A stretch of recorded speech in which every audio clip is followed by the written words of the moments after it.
Get ready to hear whistles and sneezes from Season 1 episode of Thomas the Tank Engine and Friends, aka Thomas and Friends. The narrator is Ringo Starr. Here we go.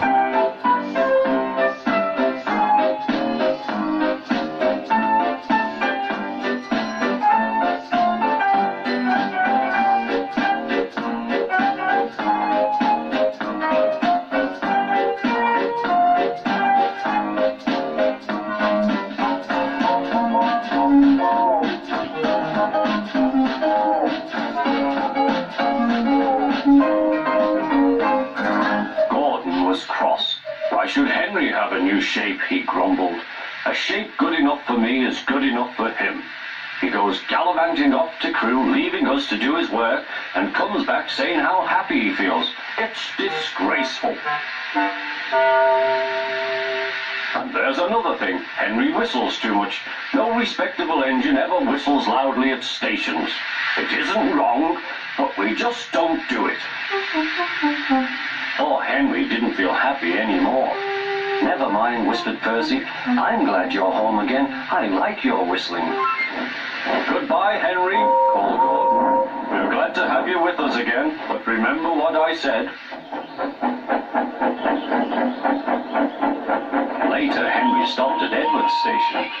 Hello, Henry, said Edward. You look splendid. I was pleased to hear your happy whistle yesterday. Thank you, Edward, smiled Henry. Shh, shh. Can you hear something? It sounds like Gordon, said Edward, and it ought to be Gordon. But Gordon never whistles like that. It was Gordon. He came rushing down the hill at a tremendous rate. He didn't look at Henry, and he didn't look at Edward. He screamed straight through the station and disappeared. Well, said Edward. It isn't wrong, chuckled Henry, but we just don't do it. And he told Edward what Gordon had said.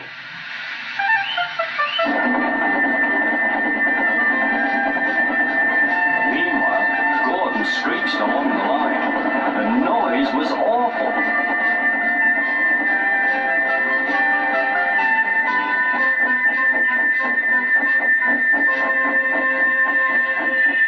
At the station, everyone held their ears, and Sir Topham Hatt held his ears too.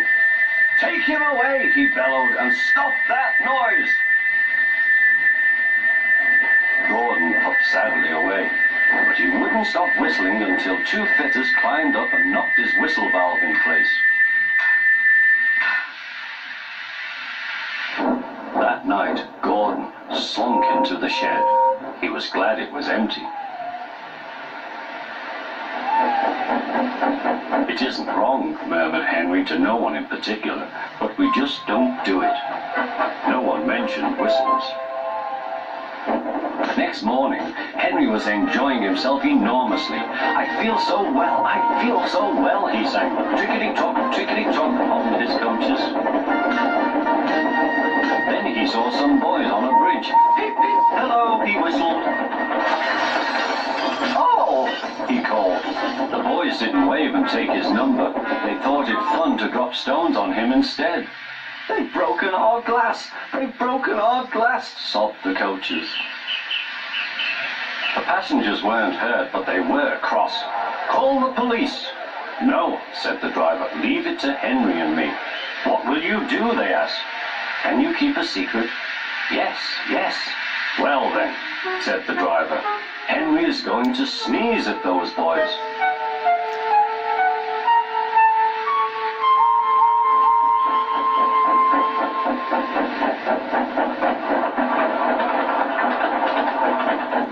Lots of people were waiting at the station just before the bridge. They wanted to see what would happen. Henry has plenty of ashes, said the driver. Please keep all windows shut till we have passed the bridge. Henry is as excited as we are, aren't you, old fellow? Henry was feeling stuffed up. Soon they could see the boys, and they all had stones. Are you ready, Henry, said his driver. Sneeze hard when I tell you.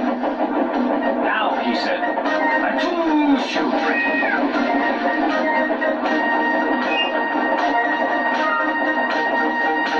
Well done, Henry, laughed his driver.